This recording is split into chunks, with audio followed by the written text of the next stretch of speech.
The Miser in the Bush.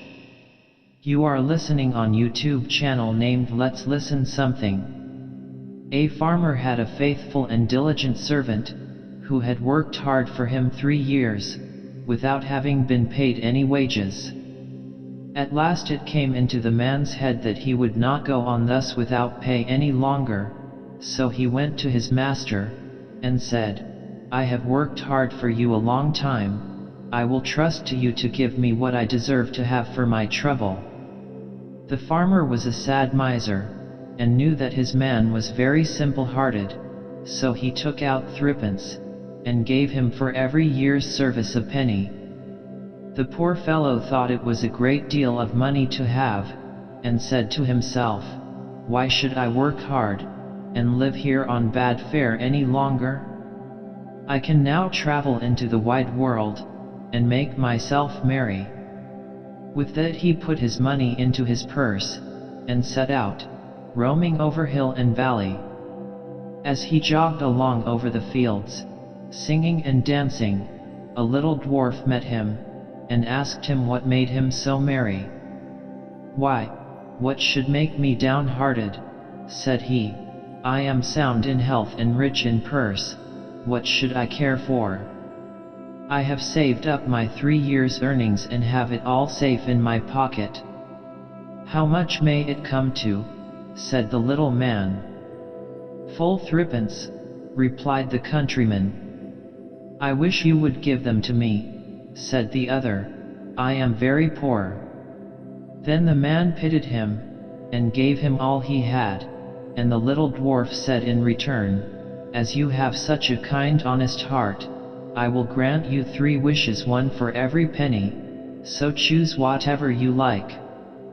Then the countryman rejoiced at his good luck, and said, "I like many things better than money. First, I will have a bow that will bring down everything I shoot at. Secondly, a fiddle that will set everyone dancing that hears me play upon it. And thirdly, I should like that everyone should grant what I ask." The dwarf said he should have his 3 wishes, so he gave him the bow and fiddle, and went his way. Our honest friend journeyed on his way too, and if he was merry before, he was now 10 times more so. He had not gone far before he met an old miser. Close by them stood a tree, and on the topmost twig sat a thrush singing away most joyfully.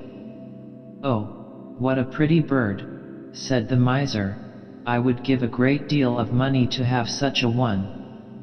"If that's all," said the countryman, "I will soon bring it down." Then he took up his bow, and down fell the thrush into the bushes at the foot of the tree. The miser crept into the bush to find it, but directly he had got into the middle, his companion took up his fiddle and played away, and the miser began to dance and spring about, caperahing higher and higher in the air. The thorns soon began to tear his clothes till they all hung in rags about him, and he himself was all scratched and wounded, so that the blood ran down. "Oh, for heaven's sake," cried the miser, "Master! Master! Pray let the fiddle alone. What have I done to deserve this?" "Thou hast shaved many a poor soul clothes enough," said the other. "Thou art only meeting thy reward." So he played up another tune. Then the miser began to beg and promise, and offered money for his liberty, but he did not come up to the musician's price for some time, and he danced him along brisker and brisker, and the miser bid higher and higher, till at last he offered a round 100 of florins that he had in his purse, and had just gained by cheating some poor fellow. When the countryman saw so much money, he said, "I will agree to your proposal." So he took the purse, put up his fiddle, and traveled on very pleased with his bargain. Meanwhile the miser crept out of the bush half naked and in a piteous plight, and began to ponder how he should take his revenge, and serve his late companion some trick.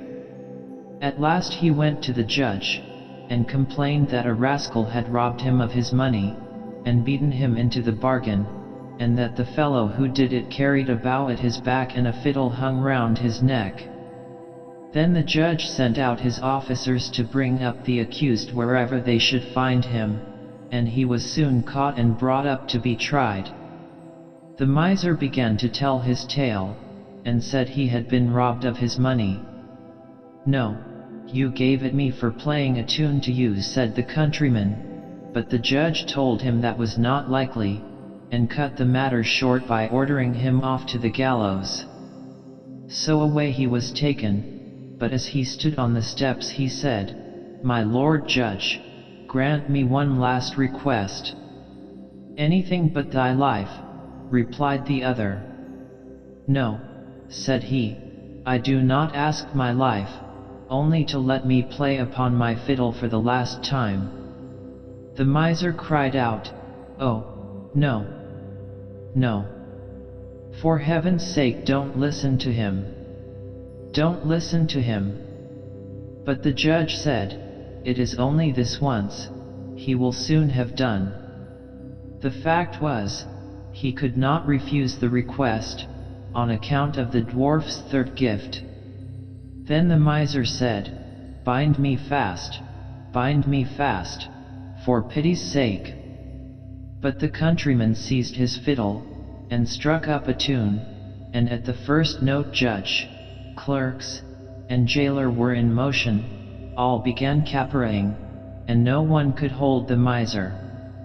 At the second note the hangman let his prisoner go, and danced also, and by the time he had played the first bar of the tune, all were dancing together, judge, court, and miser, and all the people who had followed to look on.